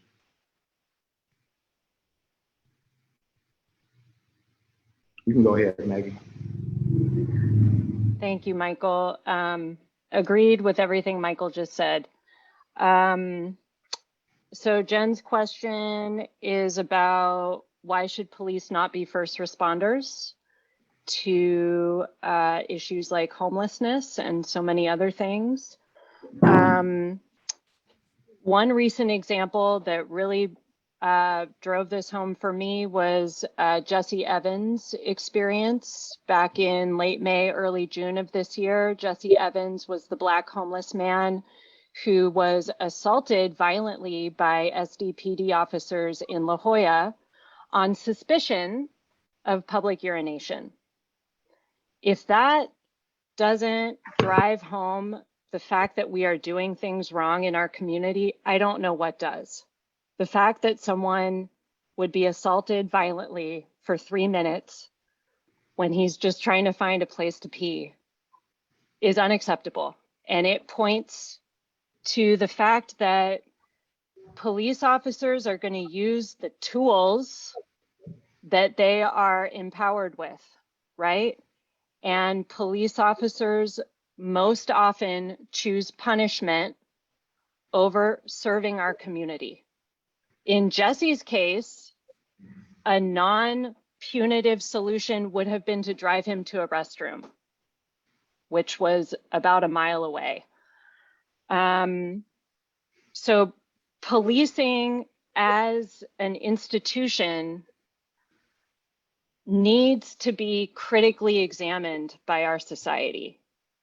A few years ago, the American Public Health Association, so these are doctors and public health experts, they don't know anything about the criminal legal world.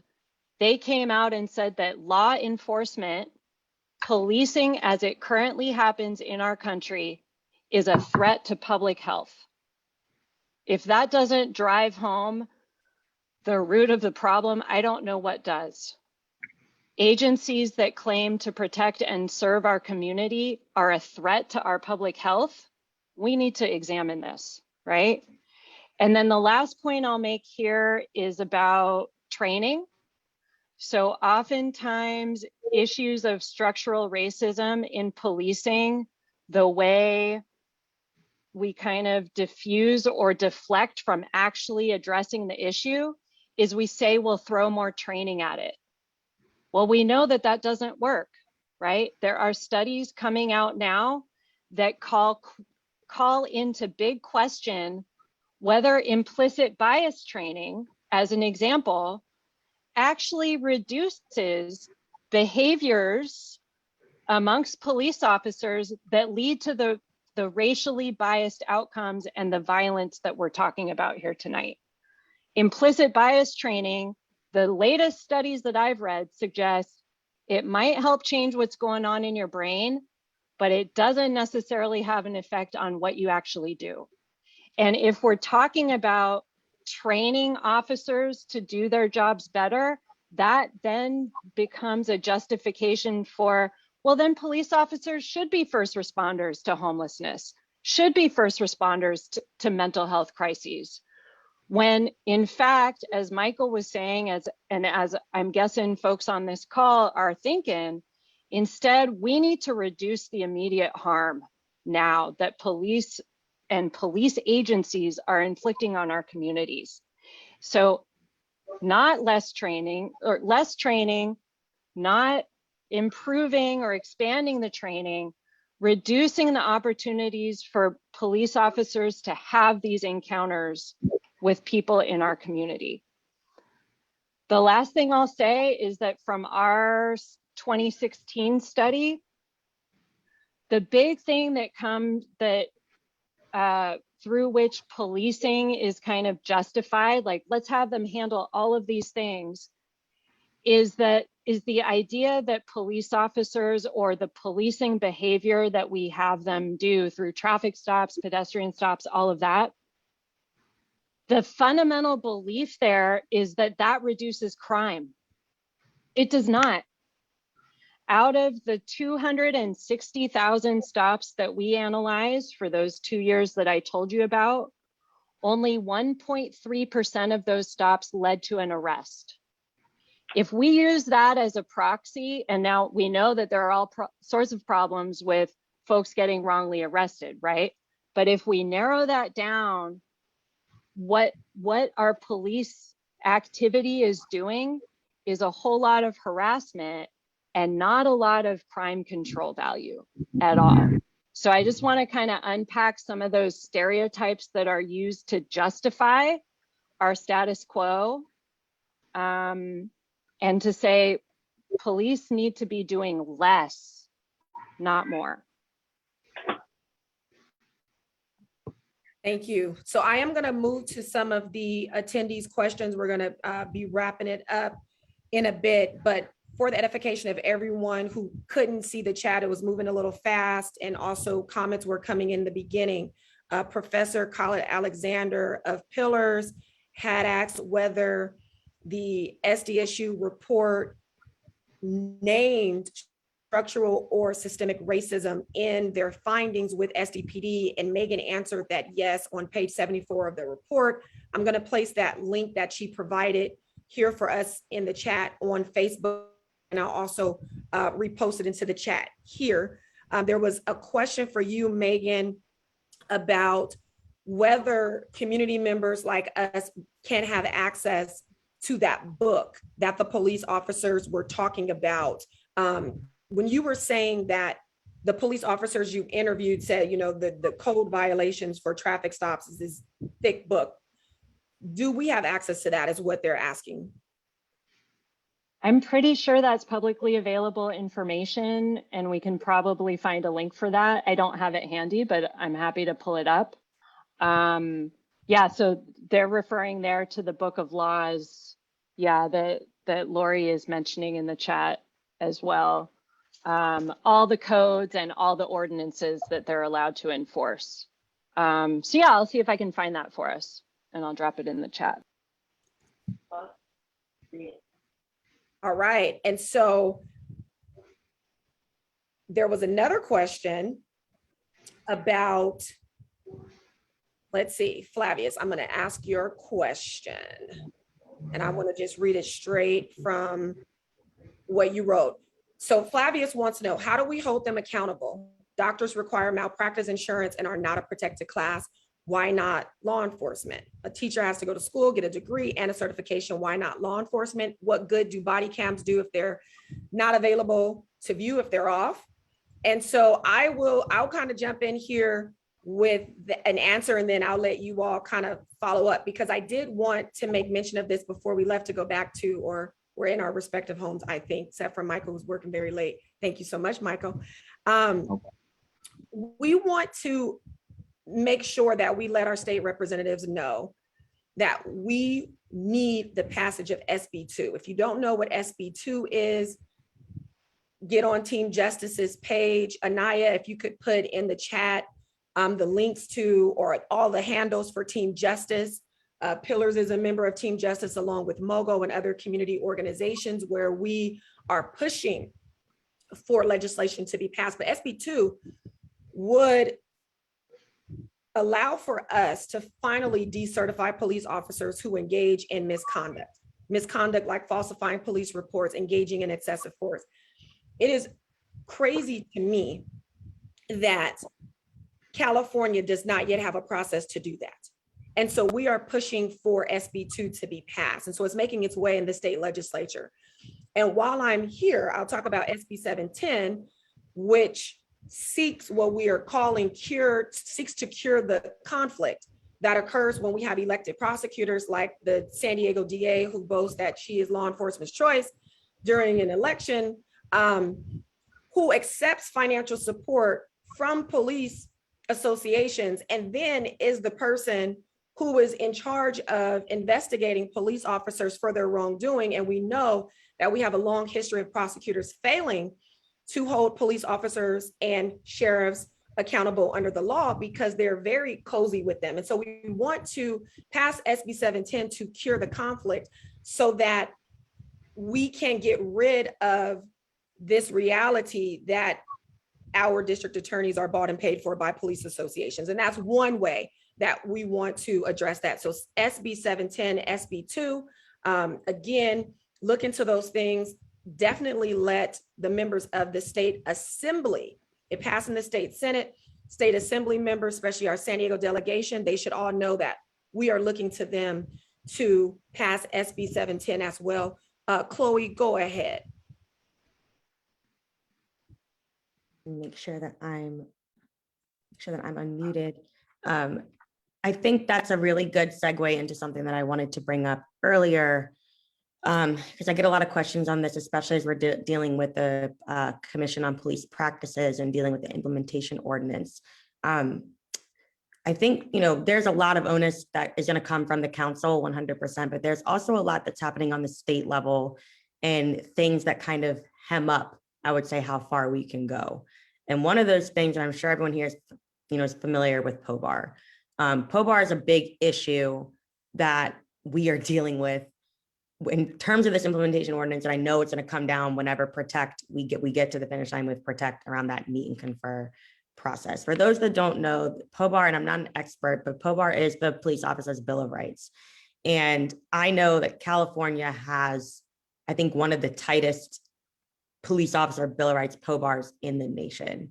And it is up to the state level. I know my home state of Maryland, the General Assembly just kind of gutted the Police Officers Bill of Rights a few months ago. So it can be done, but the labor unions, POAs across the state and locally in particular are going to use that when it comes down to how officers are going to be able to interact when it comes to enforcement and as well as the accountability measure. And that's where we're not seeing a ton of accountability when it comes to convictions and holding officers accountable for their misconduct, because they are pretty strongly protected under POBAR. And that's something that would have to be dealt with on the state level. Another issue, and why this ordinance is so important and why folks I've been telling on the inside at City Hall, why we need an ordinance is because of Charter Section 57. And this is a local charter section here in San Diego, which gives the chief of police the authority to oversee his or her department. Because of that, the council is going to have ordinances, which is law, in order to make sure that the chief is not only holding his own officers accountable to what the local law is, but also making sure that there's no wiggle room around an ordinance. So for example, the council could put something forward. We got to make sure that's strong because the chief of police can easily put forward his own internal policy. And that internal policy is not subject to council approval. And that's a huge issue. So that's where you see very watered down versions of policies that folks want to do. So, like in implicit bias trainings, and we already know those don't work, but they try to do things like that to say, oh, look what we're doing. But then you take a look and it's like, well, this isn't really doing anything. It's not even getting to the root of the issue. So they try to just kind of check off boxes. And this is a nationwide issue. But San Diego in particular, like a couple other major cities do have a charter section where their chief of police has the authority and the ability to make their own internal policies. And that's not subject to mayoral approval. Even though we do have a strong mayor form of government, the chief can do what he or she pleases. So that's a huge issue too, which is why even more so passing an ordinance that's actually strong is important, because even if their chief wanted to pass something internally, they still have to go by the book, and an ordinance would be on the book. So again, I'm going to leave my email in here because I could go on about this. They're very in-depth, complex issues, especially when you bring in our charter. San Diego's charter it's different than LA. We're different than Oakland. We're different than San Francisco. It's complicated, but those are two main things that I would say concern me as we are doing this work on the policy side and trying to get something accomplished to make sure that it's strong. Like Genevieve said, the ordinance that was submitted by the CPAT folks, that it might, or more than likely is not going to be what comes out, when it's actually drafted. And then we have to go through a whole meet and confer process with labor unions.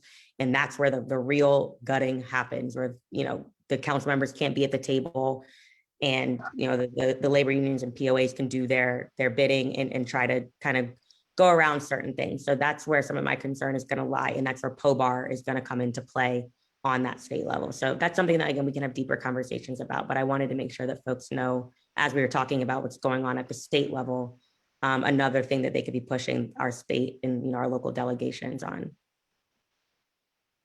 Thank you so much for that, Chloe. I think that it is critical for us to understand as community members that, again, we are up for a fight.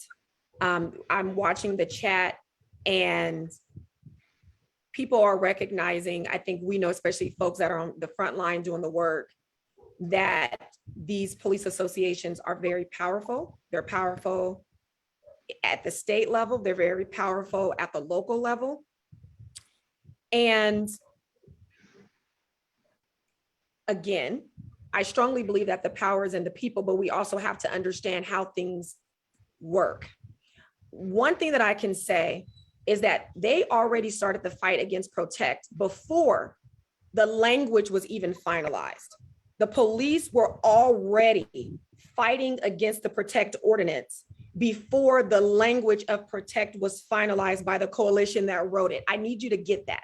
This is how afraid they are of losing what they call these tools that they use to over police certain communities. This is how committed they are to continuing in those practices.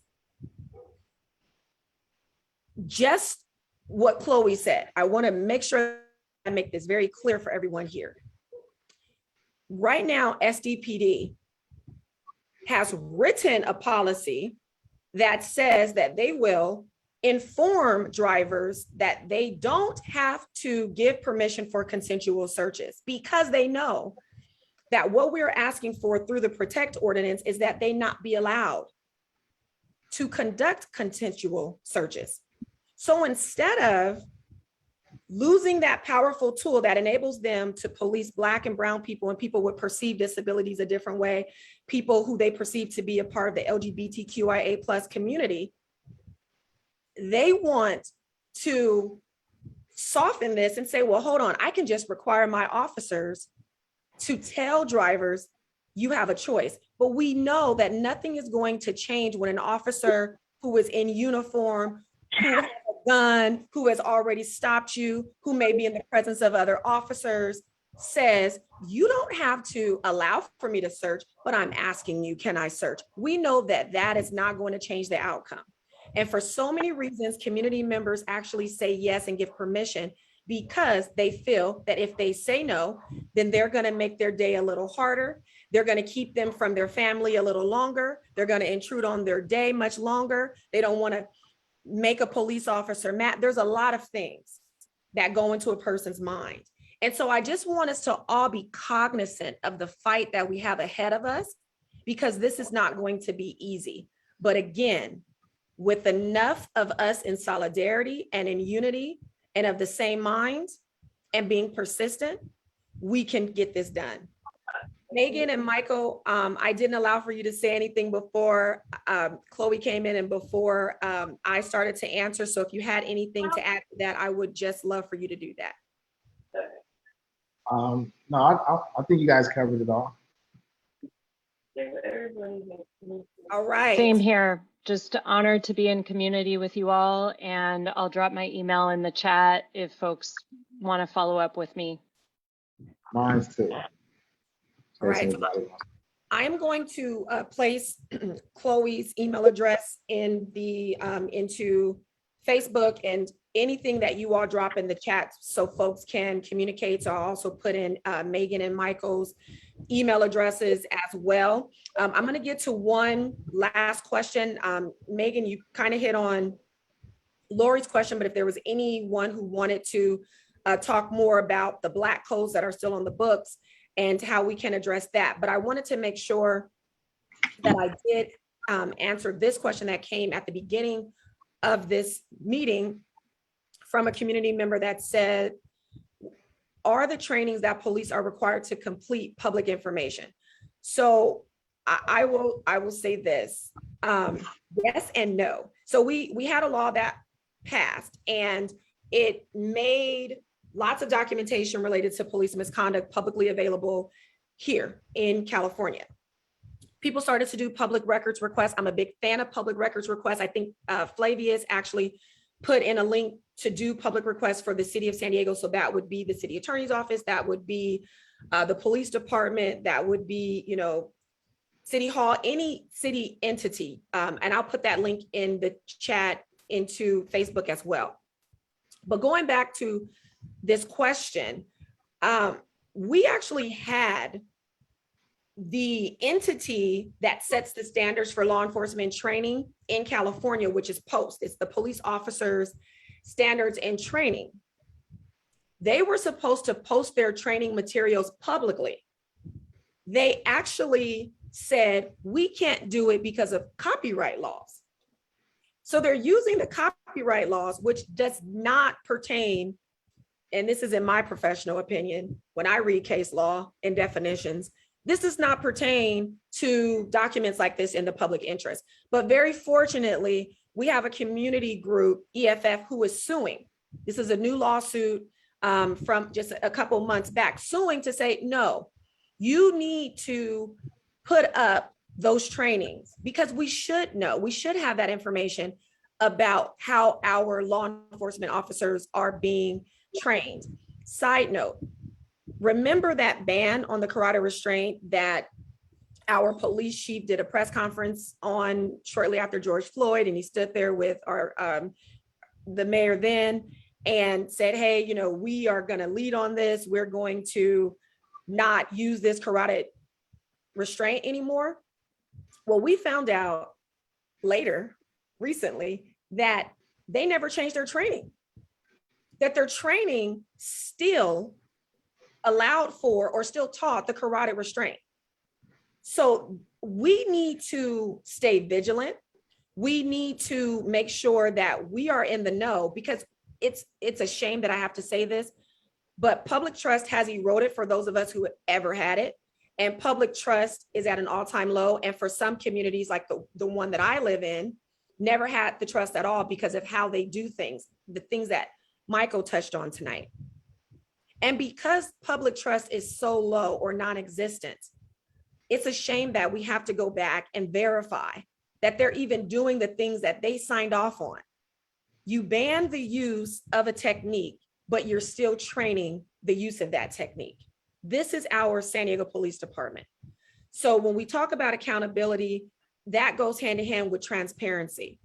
And this is what we're asking for. So with that, I'm going to allow for my wonderful esteemed guests to have the last word. And so that I really and truly don't have the last word, you all, I'm going to say something and then I'm going to give it over to them and then we're going to conclude. But I want us all to really, really embrace the notion that we should be the decision makers because we are the impacted people. We know best. We cannot rely on police departments to write the rules and make the rules and for the police to continue to frame the narrative and police themselves. We need action, and the steps that need to be taken must come from us because we know best. We know the answers. As impacted community members, we have the best understanding about the problem, and we have the pulse on the solutions. And so I really want to encourage us to look to ourselves for the answers, to come together, because we're never going to get where we need to get if we continue to rely on the people whose entire livelihoods, beings, and identities require them to perpetuate the system, to perpetuate the status quo. And so I'm very humbled, again, to have Chloe here representing Councilmember Montgomery Steppe in her office, because we know we have a champion in D4. We know that we have a person who brings the community along with her. She values us, she respects us because she is us. And we need to lean in on that. And we really have to make sure that we stay together in this. I really can't emphasize that enough. We have to keep our eyes wide open, but we as community members have to keep our eyes on the prize. And that means we have to stand united. And the time for division, the time for us falling for the okie doke, that's over. Let's all make a commitment that that's over. And let's get Protect Pass and let's get what we need on the books and implemented in San Diego in the spirit of community members that put this stuff in motion. So I'm going to quit talking, but I just want us to know that the power lies within us. So I'm going to give it to Michael, then I'm going to give it to Chloe, and then I'm going to give it to Megan, and then we'll end our night tonight here together. I just want to say thank you guys, everybody, for having me. I hope I, lace you guys up on a few things that you didn't know. And like I said, we have to start being the voice. We have to start booking these people for the things that they do in our community, traumatized. And we don't have to be the person that's getting pulled over. You can be driving down the street and see 3 Black guys getting pulled over, but our Cop Stop app, you can report it. It doesn't actually have to be that person getting reported. Then we can reach out to them and figure it out. But like this sign said, the most common way people give up their power is thinking that we don't have any. We have a voice, and it's time for us to start using it. We got to start holding these police accountable. They're killing us. They're everything to us. We got to start holding them accountable, because if the shoe was on the other foot, I've been in prison a few times, so they held me accountable. So I'm gonna book them and hold them accountable just as well. But like I said, it's great having me here. Thanks everybody. I hope you guys have a great night. Thank you so much for being here, Michael. Thank you for all the work that you're doing through and in and with Pillars of the Community and everything that you do in your own personal life. It's very valuable and very impactful. So I am humbled to have you here speaking with me on this topic. Thank you. Likewise, thank you. And likewise, what Jen said, thank you, Michael. And it was a pleasure to serve on the panel with you. The last thing I'll say is just police agencies cannot be trusted to reform themselves. We've heard reasons for that over and over again. Obfuscation is a word I use a lot around policing. There's a whole lot of smoke and mirrors, and I'm real glad that we kind of cut through and talked about that today. So I just dropped a couple more links in the chat. My colleagues and I were so heartbroken, to be honest, that our report was shelved by the city council back in 2016. So we wrote an op-ed about it, and that was published last year. And we wrote about why and how we think it was dismissed so handily. And I'm just so excited and inspired by the conversation we've had here today. As so many of you have said, the fight is long and hard, and there will be obfuscation at every turn at the hands of the police department, but equipped with the tools and the knowledge, and from my end, the data that really speaks to what they're actually doing. I have a whole lot of hope that we can improve the safety of our community for everyone. So thank you all for having me tonight.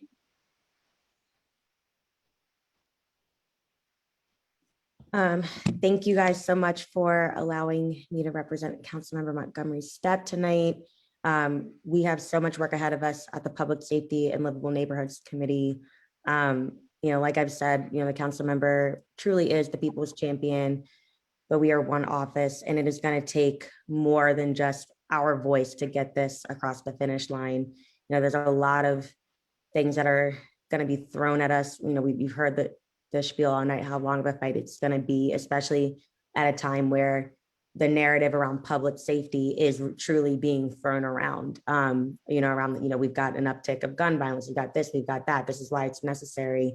So that whole law and order argument is being thrown, and it's tough to combat. And we're gonna need those with lived experience, we're gonna need community advocates, we're gonna need allies, we're gonna need an all hands on deck push effort to get this across. But you have a commitment from Councilmember Montgomery Steppe, from myself, from our office, that we are gonna do whatever it takes to try to get this done. Wish I could have given a hard, firm timeline for you all. That's still up in the air for our office as well. We are still waiting for that answer. But I am so thrilled that I got to speak with you all tonight. Like I said, we have the data. We've had that data since 2016. To echo your point, Megan, it was such a shame being there, working at the council at that time. It was such a shame to see how that all went down. But knowing that we keep getting these different reports from different entities and it all ends up at the exact same end game, we have to do something. And the council, the mayor, the city of San Diego is not powerless. And I will end it there. So I thank you all so much for giving me the opportunity to speak tonight, and hope again to meet everyone in person soon. And please stay safe over the next few months with the new variants coming up. All right, so I just want to thank all of you. I think that this has been great. I've been watching the chat. Folks are saying that they learned so much stuff tonight. And indeed, this was just wonderful. I want to encourage people to learn more, tell more people about the Protect Ordinance. I placed in the chat here and on Facebook, cpatsd.com. You can go there to learn more about the Protect Ordinance. Send that link to your friends. You can see the full, I don't know what we want to call it, but it's a full video around why we need it. It's going to talk about the components to the Protect Ordinance so that you can just easily explain it to someone or tell someone, hey, read it if you want to know about what we're pushing for. Go here. I want to thank all of the members of CPAT. I don't know how I did this, but I completely never mentioned the ACLU of San Diego and Imperial counties. And so we all love pillars of the community. Everybody better love MOGO. We love the ACLU. Again, I mentioned Think Dignity, but really this is a coalition of community organizations that are doing the work. And so we want to make sure that you're engaged with us. We're going to be launching an Action Network page very soon, hopefully this week. So it's going to make it very easy for you all to just, I'm talking about within 5 seconds, send a message to your council member to tell them that you support Protect and that they must support it as well and vote for it when the time comes. Also, folks, spoiler alert, when we get it passed in San Diego, this is going to be trailblazing. We hope that every other jurisdiction in this county follows suit. It's not enough for me to have this on the books in San Diego when I can go to La Mesa and then get treated like Brother Amari Johnson, because that was also a stop that was unneeded because he was a young Black man in a place where he was thought to be out of place, which is also used, right? That's a tactic that's used for racial profiling. But we need it in Chula Vista. We need it in National City. We need it in Encinitas. We need it in Carlsbad. We need it in Oceanside. We need it all over the state, and we need it all over the United States, because we know that this is an issue that affects communities all over this nation. So we're going to trailblaze San Diego. We're going to get this on the books, and we are going to pioneer this thing. And so we need all of you. Please keep your eyes and ears open about the week of action that CPAT is putting together around the Protect Ordinance. So it's going to be happening next week, starting on Tuesday. Please follow CPAT, CPAT SD, that's C as in coalition, P as in police, A accountability, T transparency, S as in San Diego. Follow us on Twitter, Facebook, IG, get all the cues from them. Follow Pillars, follow MOGO, follow us. We're gonna email out details for those of us who are on the list. But we really, really, really want to make sure, thank you, Graciela, for putting that in the chat. We have to make sure that we are contacting our elected representatives. I like to call them our representatives. They are supposed to represent us and what we want. And going back to Measure B, 75% of voters here in San Diego recognize that something needed to be done about police misconduct. And anybody who thinks that racial profiling is not police misconduct doesn't understand. So if you were for Measure B, then you need to be for the Protect Ordinance. So let's rally together. I can't wait to see what we do. I look forward to coming together for another one of these wonderful Transformational Tuesdays. But thank you all so much for being here. Thank you, thank you, thank you. Somebody don't, Megan, say something so that I'm not a liar. I said I wasn't gonna have the last word. Somebody else say something so you can have the last word. You gotta Last say- word. And All yes, right. thank you. Thank you, Norm. Thank you, community. We can't do anything without each other. I just love y'all so much. So thank you all for being here. Thank you, thank you.